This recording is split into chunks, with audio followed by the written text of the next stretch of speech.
Le petit ras-le-bol, il est adressé directement à pas mal de citoyens indélicats.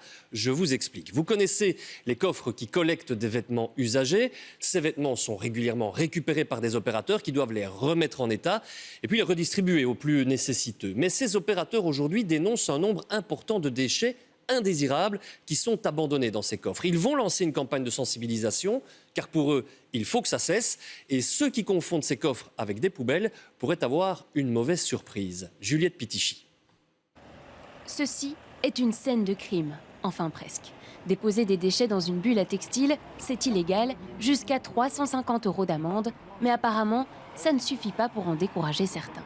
On s'est rendu compte avec les opérateurs qui collectent les textiles sous le label solidaire, les entreprises d'économie sociale, qu'on était confronté de plus en plus à un problème récurrent d'incivilité au sein des bulles et autour des bulles. À savoir que l'on trouve autour des bulles à textile de plus en plus de crasses, d'encombrants, de litières de chats, de déchets dangereux, de bidons d'huile et autres. Et cela ne s'arrête pas là, puisque dans les bulles même, on trouve des choses qui ne devraient pas s'y trouver. Ça va du petit chaton vivant jusqu'au lange souillé. Alors là, on s'est dit, il faut que ça cesse. Pour les acteurs de terrain, c'est un ras-le-bol généralisé, d'où cette campagne de sensibilisation. Ici, à la Louvière, ce policier surveille les zones critiques comme celle-ci.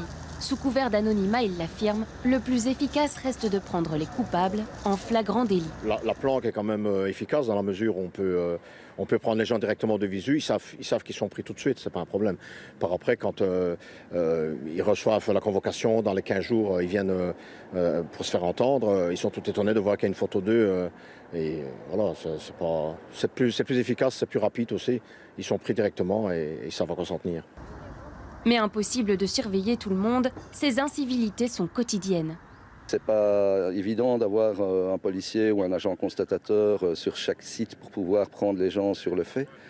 Donc, quelque part, il n'y a pas assez de répression, mais c'est pas évident de mettre en place une répression efficace contre ce genre de comportement. Début septembre, les actions de répression seront plus nombreuses. La campagne Scène de crime le rappelle, les bulles à textile, ce ne sont pas des poubelles, elles ont avant tout une vocation sociale.